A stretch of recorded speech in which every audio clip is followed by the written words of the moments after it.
Commissioner Feilding. Thank you, Mr. Chairman. Good afternoon. Thank you both very much for coming to help us today.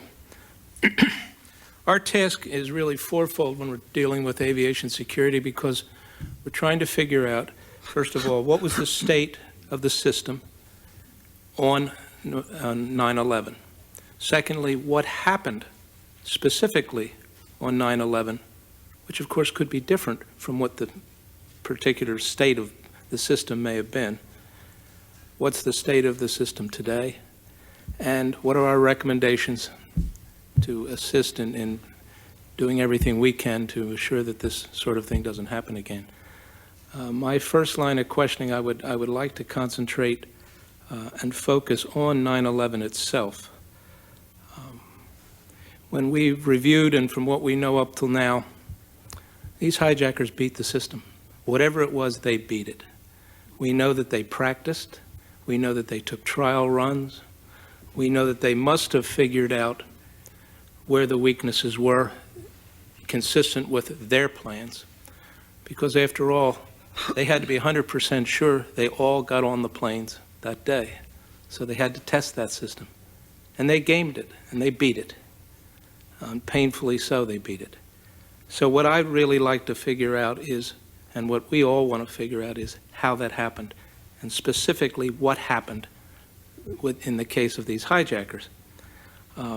So I guess my first question, and it's probably addressed to you, Ms. Garvey, is what inquiries and investigations were initiated after 9/11 that would have reflected and identified the causes and actually the actions that took place on 9/11 vis-a-vis the hijackers? Well, Commissioner, in some cases, we really had the protocols already in place. In other words, we had security people at all of those airports. And so there was an immediate communication from Washington to those airports and a sort of direct line of communication collecting information. But I would say also that almost immediately the FBI obviously was involved. So the FBI became the sort of lead agency, if you will, with us gathering information for them at those airports and funneling that directly to them. I will tell you quite honestly, I do not know all of the pieces of the of what the FBI has uncovered. I was briefed in October. The line of questioning I had for the FBI at that time is, what actions, based on what you know, I obviously do not need to know everything that you do, but based on what you know, are there changes we should be making to the system?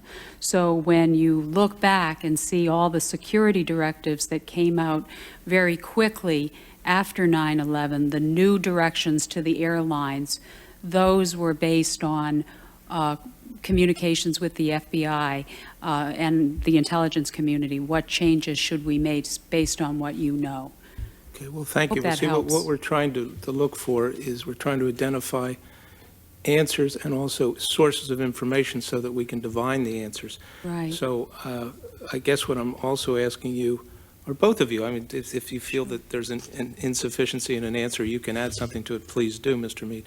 But what reports were prepared by the FAA that we should be looking at? There are a number of reports that were prepared both by our security teams, those folks who were actually in the field.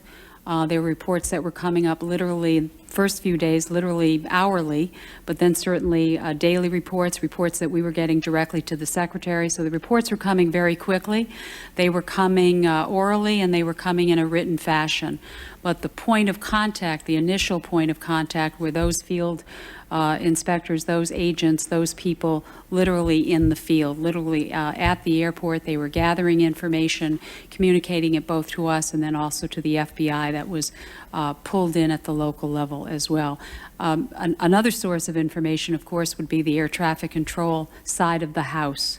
The radar information, the tracking information, the air traffic control tapes, all of those were readily made available to the FBI. All of those, you know, very clearly, in some cases, lay out a sequence of events. I have a couple of questions about those. I'd like to come to that. But speaking of that day, and in particular, if you know, and if you were briefed on this, you know, the regulations speak of dangerous weapons. There's a definitional issue of what's dangerous weapons. But was there any evidence of, for instance, in weapons, of guns being transported onto those planes?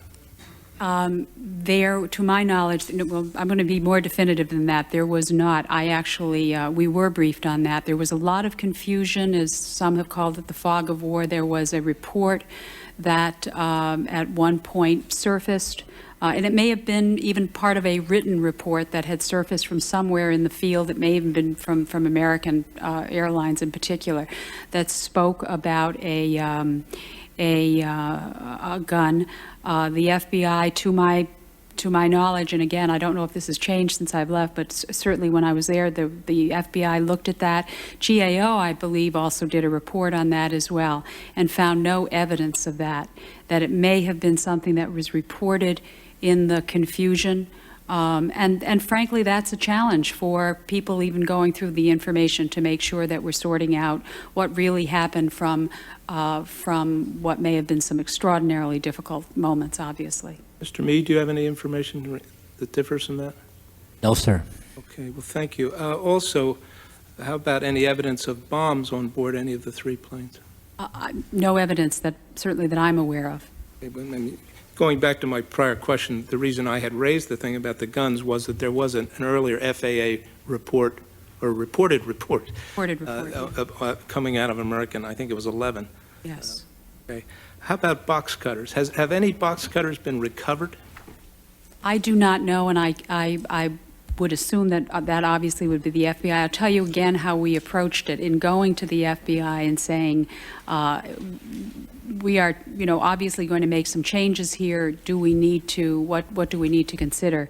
Were box cutters involved? And I want to be careful about this because I do recognize the sensitivity.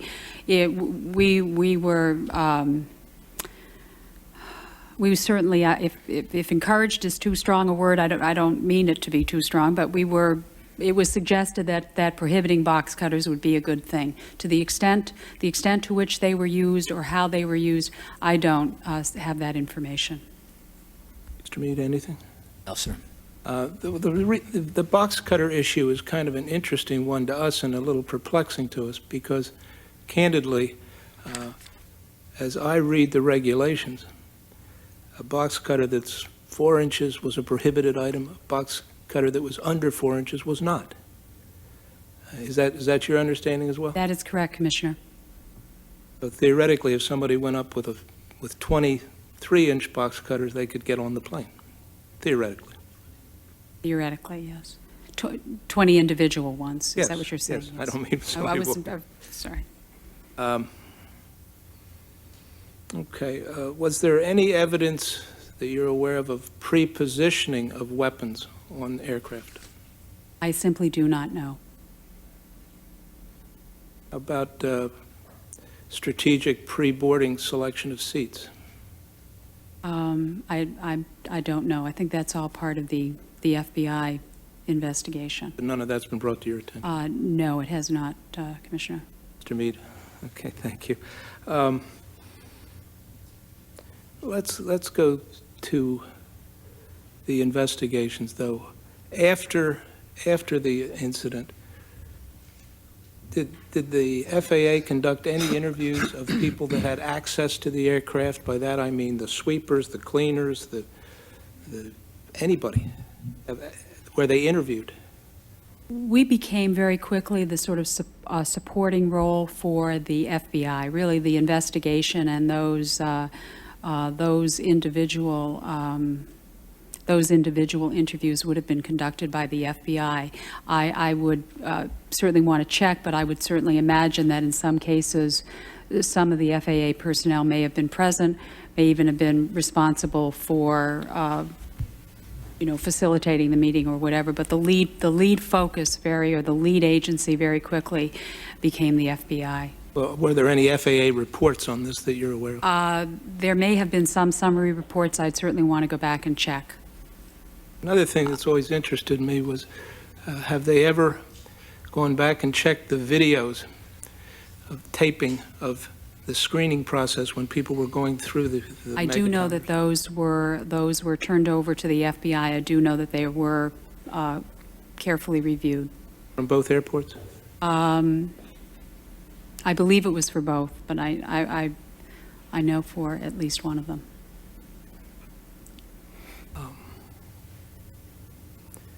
You know, when you go through an aircraft, I mean, boarding an airliner, and you go through and occasionally somebody asks you to step to one side, take off your shoes, take off your belt, whatever it is, and then they screen you. And I guess 99.9% of those people then ultimately get passed on and get passed through. But in an incident where somebody would be pulled aside, there would be some question, some serious question as to whether they could get on the aircraft. Where are those, are records kept of those incidents? There are records, Commissioner, yes. And have those records been reviewed in regard to the identities of people that were, well, the hijackers, basically? I know that they have all been turned over to the FBI, yes. Yes, Commissioner.